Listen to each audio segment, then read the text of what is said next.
Hey, this is Tommy Anderson, veteran, author, screenwriter. And if you really want to learn how to level up your life, you should be listening to Time to Shine Today podcast with my friend Scott Ferguson. You all have a great day. God bless America. Time to Shine Today, Varsity Squad. It is Scott Ferguson, and I have a very special guest, an author, a screenwriter, a speaker, a podcaster. His name is the one and only Tommy Anderson. He is a patriot, just like myself. He reminds us that we're only one generation away from extinction, and that anything we want is really on the other side of fear. He's going to tell us to never give up, to adapt and overcome, and the only thing that limits us is ourselves. So without further ado, I'm going to bring on my really, really, really good friend and fellow veteran, Tommy Anderson.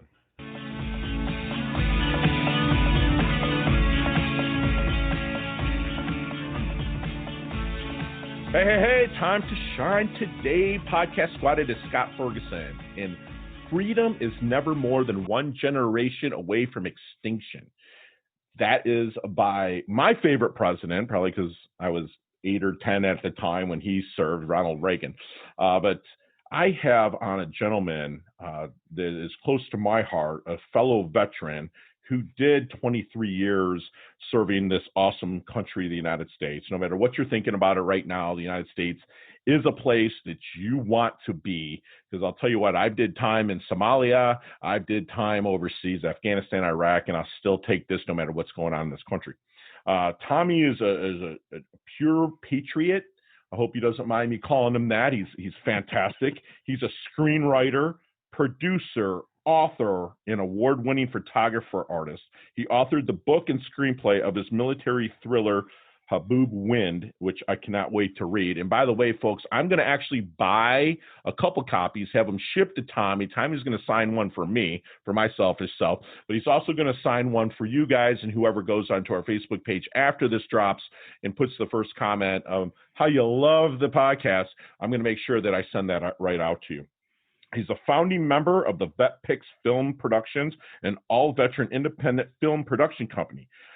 His first film, which is in post-production, and it was delayed a little bit by our COVID, but it's called Life After Oblivion, is written and co-produced by Tommy, and his upcoming book is 2 Million Steps, and I am so stoked to bring him on.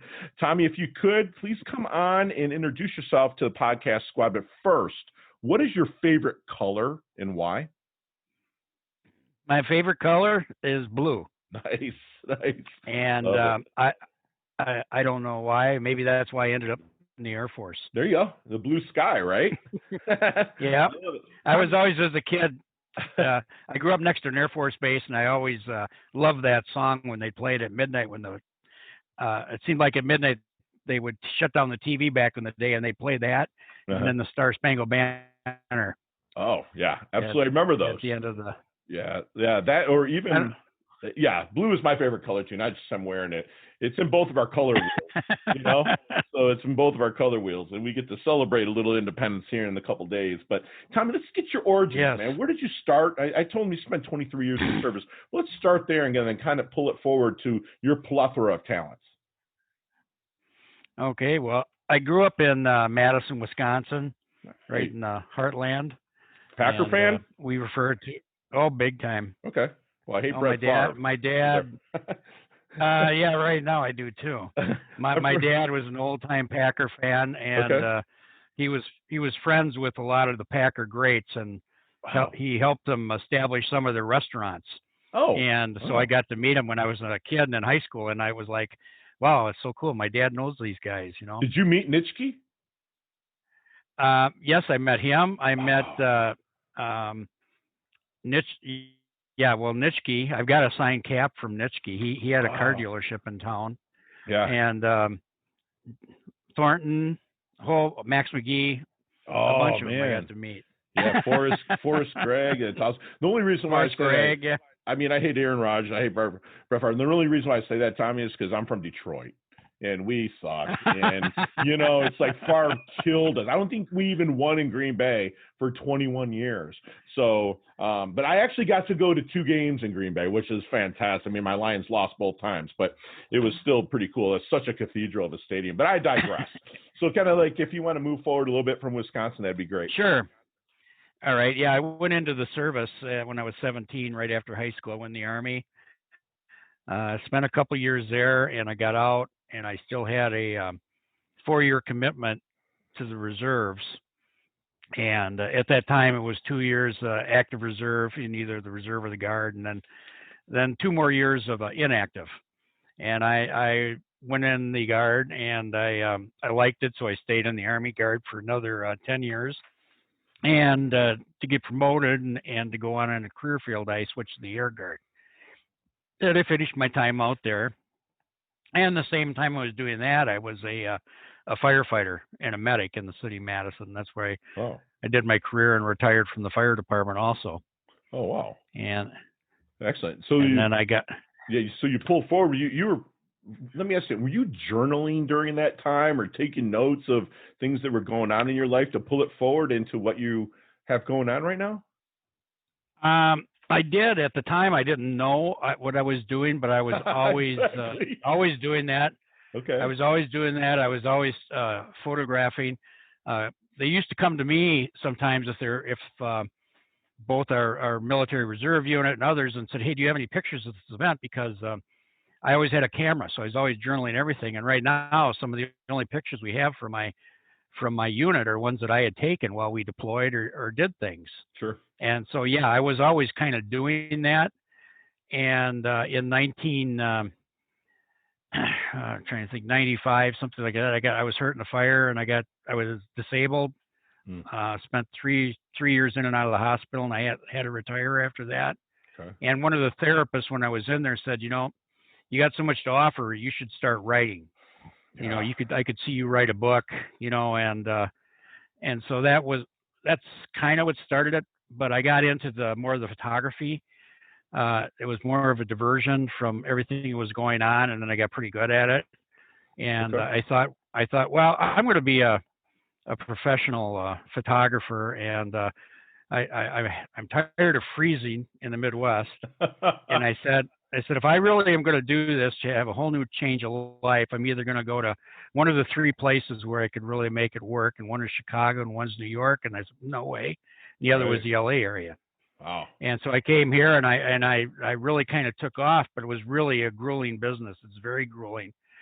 And about 5 years ago, May, when I was on one of the photo assignments I was working on, I re-injured my back, and I had to have emergency surgery.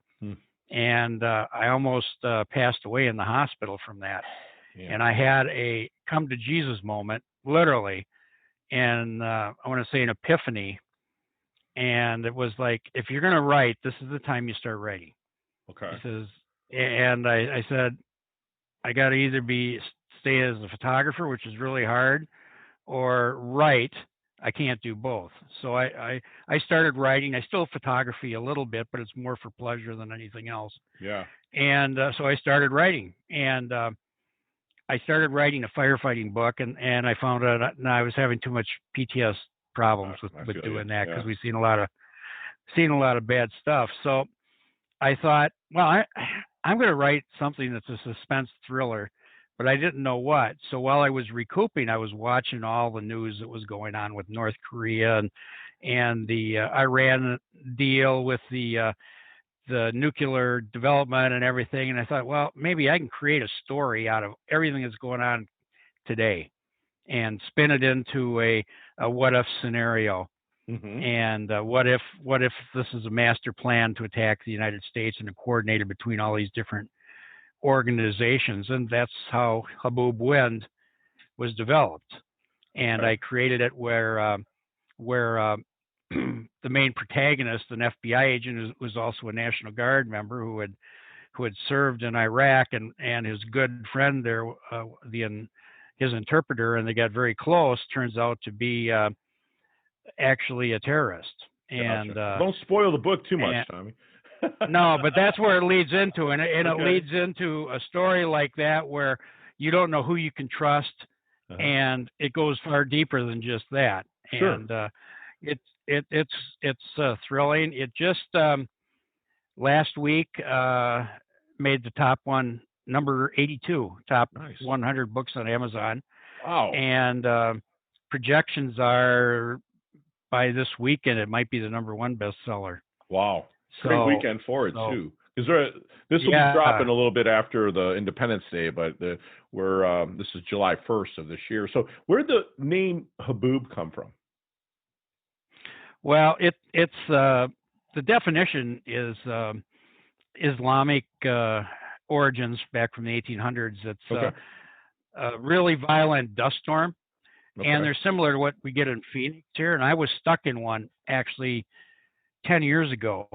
I was coming back home here from Albuquerque, and I got hit in one, and I never knew what it was. And then I studied it in Haboob Wind, and I thought, that'd be a good name for a book someday. Yeah, it is.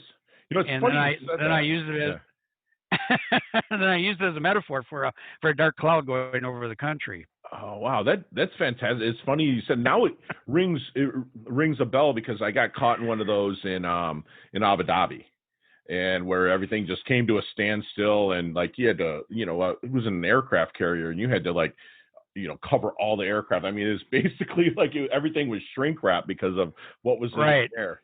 So okay, that makes sense. And then, so Tommy, when you became an author, you were starting the book. Did writing come easily to you, or was it a lot of rewrites and sendbacks and oh gosh darn it stuff, or what? No, there's a lot of rewrites. There are a lot of rewrites. I was lucky enough to get into a program out of San Diego. It was through the Us for Warriors Foundation, which I'm now on the board of directors of that, where we help vets and active duty members who need extra assistance. But they had a program called Veterans Publishing, and they had seminars where if you were a vet, they would teach you how to write, teach you how to build a story, build your characters. And I got involved with that, and that's where I really cut my teeth in writing. And I found some people who are best-selling authors who were also military veterans, and they helped me. They helped me a lot. They went through my books and made constructive criticism. I like to call it that. Sure. And being in the military, don't sugarcoat it for me. I don't need fluff. Tell me if I screwed up, right? And I'll fix it. And they were, and I appreciate that. And I learned to still get around, a tougher skin. No, I actually was helping to run it, and it came to an end about a year ago, and I do miss it. It was a nonprofit that was just really hard to keep going. Understood. And even though there's a lot of interest, it just wasn't viable. Sure. So, but I kind of do that stuff on the side now for people. Okay. And I do some talks and I do some speaking. Okay. But so I had, and then I got put in touch with a book. They're not a publishing company, but they're a company that gets you ready to go to publishing. I got hooked up with them, and then I had they went through and did all the editing. They had a story editor go through it, did cover design, everything, and they got it ready to be published. Being an independent author, I went and I formed my own publishing company, my own label, and we published it under that through Ingram. Okay. And so that's how that got going. But it's a process, and I work with all these people now, and they help me, I help them. It's kind of like in the military when you get involved in this heavily. You'd be surprised how many people you meet from around the country, and you have the same interest, or maybe even know some of the same people. Yeah. And I find that in aviation too, working in military aviation. I know people from all over the place. All over the place. And it's a small world. Absolutely, Tommy. It is a small world. So, Tommy, you've had a plethora of accomplishments and whatnot. And what I'd like to do is kind of, if you remember the movie Back to the Future with Marty McFly, I'd like us to get into that DeLorean, right? And let's go back to the 22-year-old Tommy. And And what kind of knowledge nuggets, we like to call them knowledge nuggets here on Time to Shine today. What kind of knowledge nuggets would you drop on the 22-year-old Tommy that help him maybe blast through the learning curve or shorten it at least and really help him level up? I've thought about that, and I've made a lot of mistakes. I went down the wrong path. I was corrected. I learned from my mistakes. I remember from some of my senior officers and other people I worked with is you make a mistake, you make it once, you learn from it, you move on. And I don't think I would change anything, because if I changed anything, I would not be the person I am today. Sure. And everything that I do now, my writing, artwork, speaking, everything is all because of everything I developed over my life, all my experiences. So I wouldn't change. I wouldn't change anything. I mean, Good. Even the good or bad. Good for you. Good for you, Tommy. I'm glad to hear that. And I even kind of took a note of that. Make your mistakes once, learn from it, and then press on. I love that. I love that.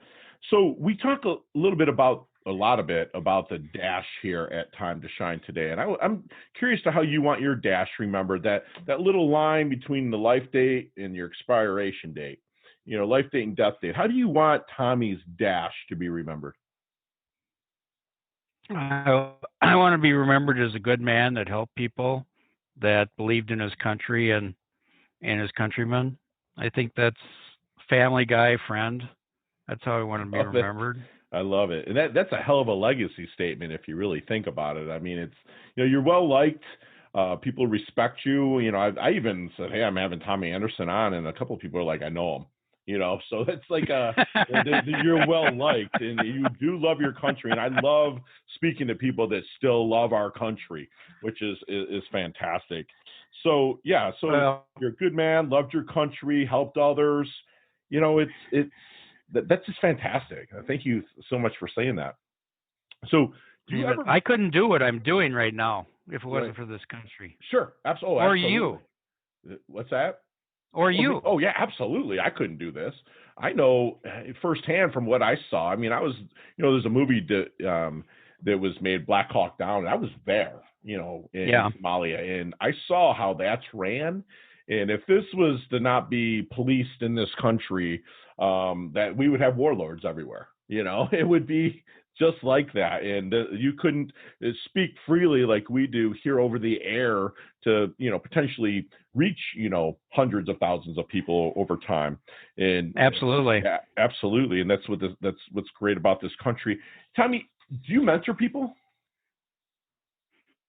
Yes, okay. I do. I belong to a group, Veterans of Media and Entertainment. Okay. We're all vets who are in either in the music or movie or television industry.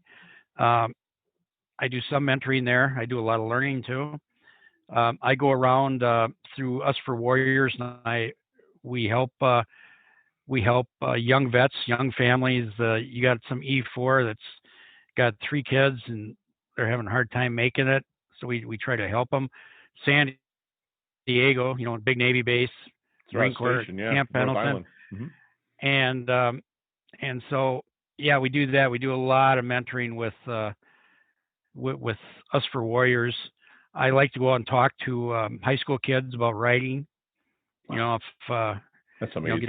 Get out there and write. In fact, starting tomorrow, I'm starting a podcast with a network, IQ Podcast out of San Diego. I got my own show, which will be it's called Take Back. I with a friend of mine, Tina. She is a singer-songwriter from out here, and the purpose of it is to tell people that they have unlimited potential. You can do whatever you want to do, and what's holding you back is yourself. And God gives us opportunities, and you just got to be ready to take that opportunity. Sure. And nothing's easy, right? And you might not get rich at it, but sometimes what you get from what you accomplish is more valuable than money. Love it. And we want to reverse. We want to take people, especially with PTSD, and tell them, don't let it win. You're in charge. Sure. You take charge of your life. Write a story. You can do whatever you want to, and we're going to help, and we're going to find the resources. That was my purpose out of the movie Life After Oblivion. Sure. And It's in post-production now? It's done. Okay. We just got held up. We did it with the Armed Forces Film Consortium, and which would go into the GI Film Festival. But it's a story about a Marine sniper that comes back from Afghanistan, his PTSD. Okay. And I had Tina, my co-host on the podcast. We've been close friends for a long time, and her son had killed himself last October, and he had 7 years in the infantry, and he just couldn't take it. And we had his funeral in October, and I told her we have to do something good out of this. So when I wrote this, I dedicated it to him. And so far, there's 28 men from his unit that have killed since they come back from Afghanistan, and that is it's unacceptable. Yeah, we said it at the same time. It is. It's terrible. I know. And so that's part of the reason for she wants to be part of the podcast, is that we can get that message out. Here's a mom, and didn't see it coming either. Wow. So, I'm sorry to hear that. That's and my little brother took his life in 2009, and he did the deed as well. So I can feel their pain with that. So Tommy, when you are starting to mentor somebody, is there any good question that you wish they would ask you but never do? Sometimes the reality of how hard something is, because when I talk to high school kids, I tell them it's not writing or screenwriting, making movies is not like watching a Hallmark movie where all this stuff just falls into place. Right. And I said, ask me how hard it is, because everyone's got a story. Everybody's got a bestseller in their head. But if you don't know what you're doing and you don't realize how much hard work it is, then you're going to fail. Right. And that's the one thing that they don't ask. And if they don't ask it, I bring it up, because they have to know the realities. And for me, and probably you too, Scott, military people, usually we accept a challenge. We do. And if you want me to get something done, you tell me I can't do it. We'll see about that. Right? And maybe that's part of that Midwest stuff. Yeah, it's exactly. Like, I got that from my dad. It's like, no. Gotcha. Hey, Tommy, what's 3 things you can't live without? 3 things I can't live without. Well, I'm going to start out with the freedom that this country gives us. That's number 1. God. Mm-hmm. My family. There you go. But I got to add in, that includes my dogs. There you go. I got my pit bull too. He's right here while I'm talking to you. My rescue dude. I got my mastiff is sleeping right here. Oh, you got a mastiff. Nice. Beautiful. Yeah. Beautiful. That's fantastic. So, Tommy, what is your definition of a life well lived? A life well lived is where you don't really have any regrets.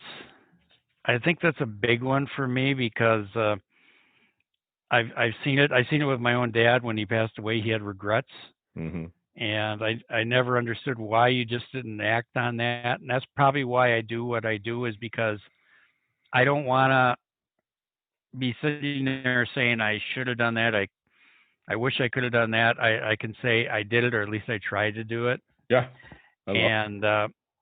I think that's probably. I sort of forgot the question. No, I love it. After I got going on that, but every day I do something that's kind of weird that I was taught by my mentor. This is years ago. I actually celebrate my own funeral every day, and I'm not saying I'm not going to want to die. I'm just saying that I'm celebrating it, because every day I get up, and I can't remember a day that has went by. I mean, I have crappy days, but a day when I take that kind of look at it, like, today is what matters. Period. Not yesterday, right. Not in the future. Today is what matters. So if this is my last day, then I'm going to make it count. I'm going to have a lot of fun. Now, there's days that I wake up with no energy, and sometimes you got to find that hack, for lack of a better term, to get around that. But I wake up every day with a kind of shiny penny mentality, where it's the start. It's time to shine today. My coaching clients, we talk about inch by inch, it's a cinch. By the yard, it's hard. We bite off a little bit at a time and just keep chopping away. Kind of like probably what you talk about in your next novel, 2 Million Steps, where it sounds like it's two guys that kind of grew up together and went and fought in Wisconsin, that went and fought for the Union Army and whatnot. And there was, we were on our heels. The Union was on the heels a lot. And then, you had people that really stepped up. Like, I don't know, who someone I studied was Joshua Chamberlain. Does it ring a bell? Yes. Okay. Oh, very much so. In fact, I just was reading. I love reading his exploits. Yeah, fantastic. You know how I found out about him is the book that I recommend to anybody that's in doldrums. Like, my brother killed himself. The market had crashed. This was 2009. Market crash. Real estate market had crashed. I was literally, Tommy, living in a house that I had listed as a short sale because they moved to Florida. This is when I was in Michigan. They moved to Florida.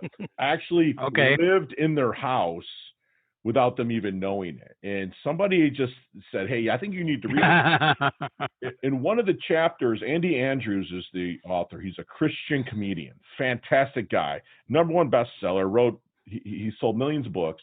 It's called The Traveler's Gift. And one of the chapters is about the decision Joshua Chamberlain had to make to hold down the left flank in the Great Battle. So I just was wondering if you had heard of him, but it's just, really leveling up, and inch by inch, it's a cinch is what it is. And so 2 Million Steps, let's kind of briefly kind of go through that and tell us a little bit about what 2 Million Steps is about.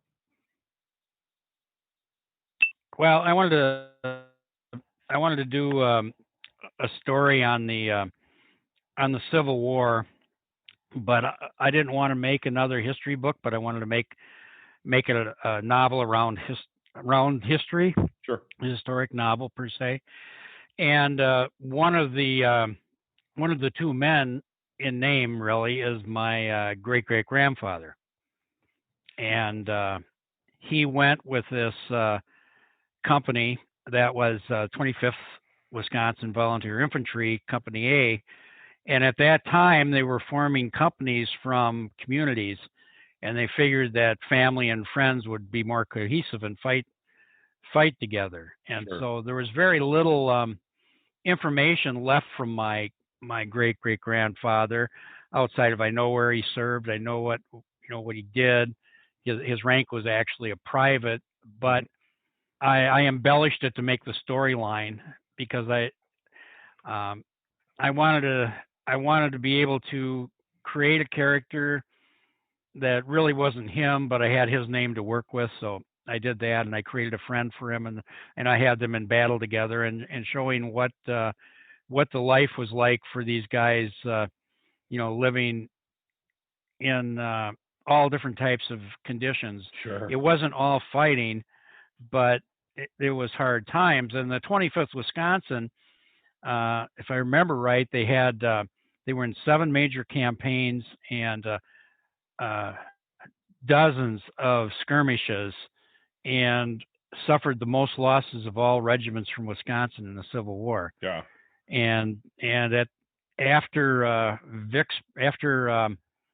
Kennesaw Mountain in Atlanta, where they took a beating, General Sherman had them lead off the rest of their attacks through the Carolinas, because the way he put it, paraphrasing right now, and I even wrote about it, is that the ferociousness of the Wisconsin frontiermen, encouraged all the other people into battle. Yeah. So you put him at the forefront of and that picture that you had of that you're talking about that I took at Gettysburg, that's a little round top where Chamberlain was.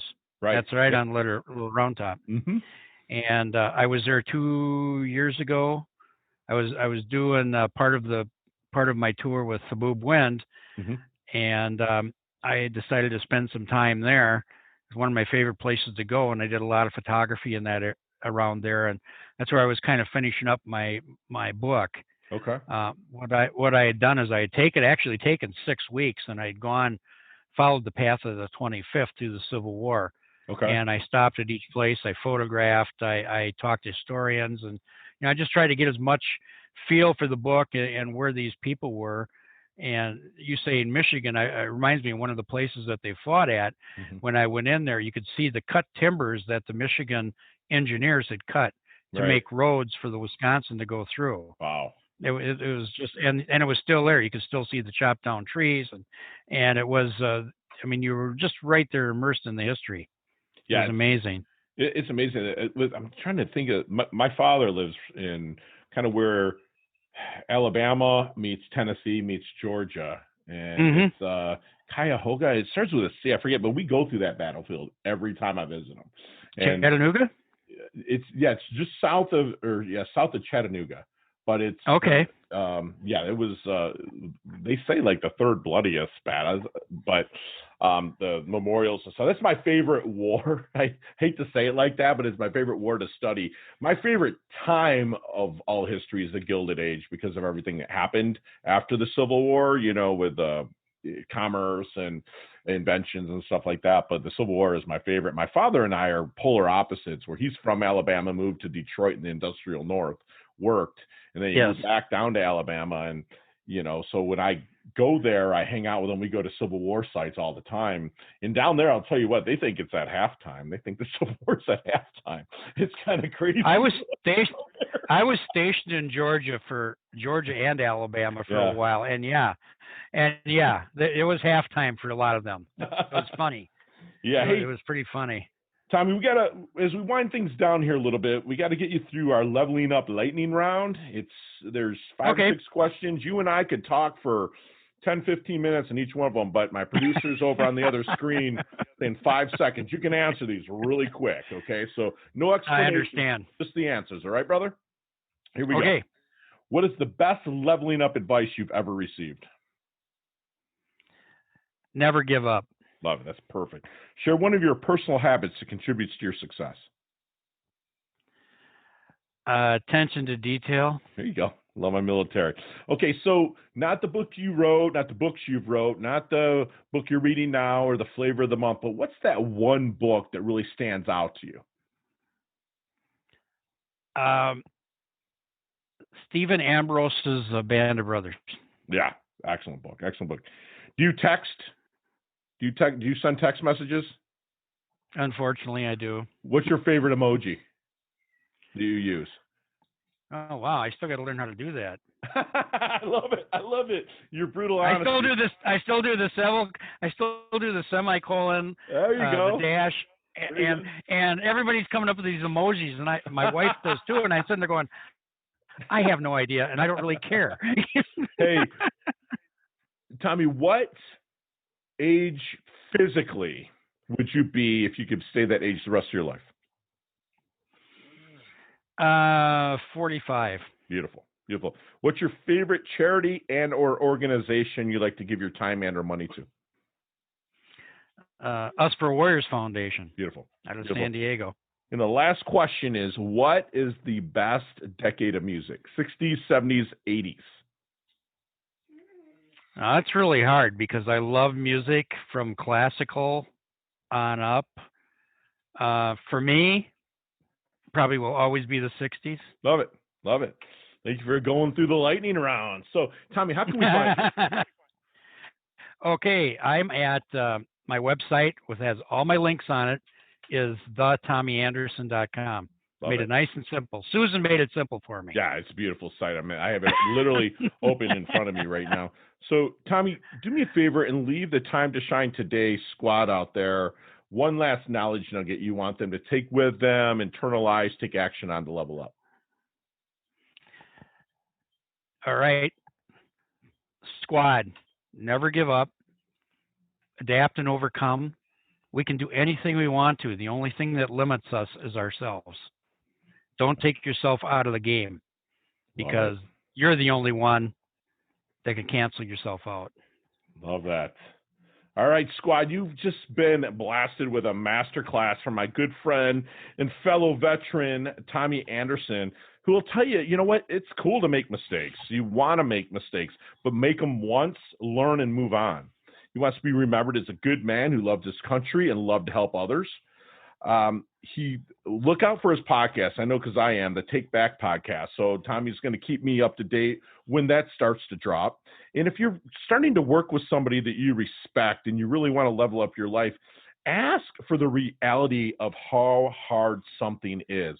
Ask, life's going to punch you in the mouth, as I always like to say, and ask how that mentor maybe pushed through and leveled up and, like he says, adapt and overcome. Live a life of no regrets, never give up, and don't take yourself out of the running. Everything will pass, and you will just continue to move forward and level up. And Tommy, thank you so much. You're so humble, yet you're so driven. You take care of your health. You take care of your wealth. You're my fellow veteran. I love you, brother. Thank you so, so much for coming on. You bet, Scott. Thank you, brother. Hey, thanks so much for listening to this episode of Time to Shine Today podcast.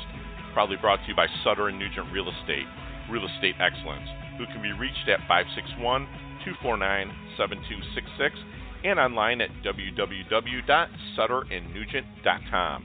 If you are a business owner or professional who would like to be interviewed on Time to Shine Today, please visit timetoshinetoday.com/guest. If you like this episode, please subscribe on Apple Podcasts, Google Podcasts, Stitcher, Spotify, iHeartRadio, or wherever you get your podcasts. There's a link in the show notes to our website. Also there, you will see our recommended resources. We hope that you will support our show by supporting them. If you like what you've been listening to, it'd be great if you could just give us a 5-star rating and tell your friends how to subscribe while you're at it. I'm your host, Scott Ferguson, and until next time, let's level up. It's our time to shine.